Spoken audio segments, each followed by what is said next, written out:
were getting ready to win this election. Frankly, we did win this election.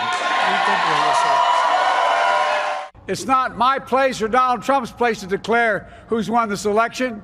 That's the decision of the American people. But I'm optimistic about this outcome.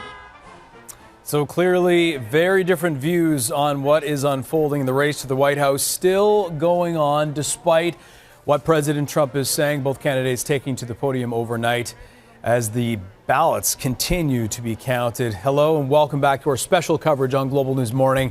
We, of course, continue to follow the results from south of the border. Our Washington bureau chief, Jackson Prosco, has been following every step of the race, this unprecedented race from the very beginning.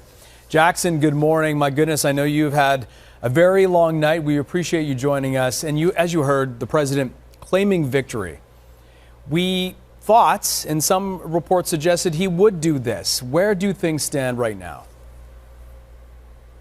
Good morning to you, Anthony. You know, for days, we collectively, as the media and the pollsters, have all been warning we likely wouldn't have a result on Election Day. And here we are. This is exactly what folks were warning about. We have so many races that are too close to call right now, or where there are large numbers of outstanding ballots that still need to be counted. These are mail-in ballots that were submitted on time, meeting the deadlines, and they just literally need time to count them, because in a place like Pennsylvania, they received almost 3 million absentee ballots.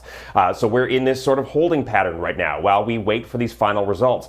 Michigan and Wisconsin are two of those outstanding states. It seems like they are both on track to firm up their results by the end of the day today. Pennsylvania is the big one. It could take until as late as Friday. There are still about 1.7 million ballots that haven't been cracked open yet that they need time to count. That remains a question mark.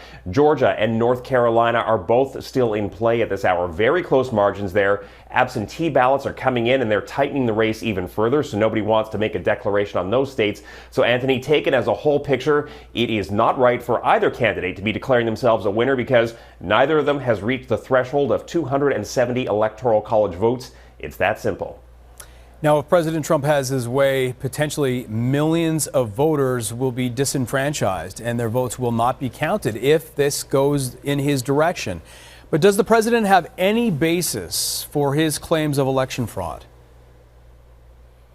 And just to put a finer point on what the president is saying here, he's saying a state like Arizona, where they're still counting, but where Joe Biden has a substantial lead, he's saying media organizations shouldn't be calling that state for Joe Biden. He wants the count to keep going there. But then in a state like Pennsylvania, where he's currently ahead, but where there's those 1.7 million ballots that are likely to lean towards the Democrats still to be counted, he's saying stop the count. So I think that gives you a sense of what's going on here, Anthony. No, there is no evidence of some sort of widespread voter fraud. There is nothing wrong with results taking longer to come in. In fact, these are the rules that both Democrats and Republicans in a state like Pennsylvania agreed to. They said a 3-day grace period for late arriving ballots that are postmarked by Election Day. They said no pre-counting of election ballots. So when you have millions of mail-in ballots, that's going to take time. That's not a one-day job. And the president is essentially undermining the process at this point, knowing full well from the outset, before anyone even started voting, that this is what the process would be and this is what it would likely lead to. So I'm going to put you on the spot, because we're looking at the key battleground states. This really comes down to Pennsylvania, Michigan, Arizona. It's very tight, but in many of those states, the most of them right now, Donald Trump has a slight lead. So how many of these does he have to take to become the winner effectively?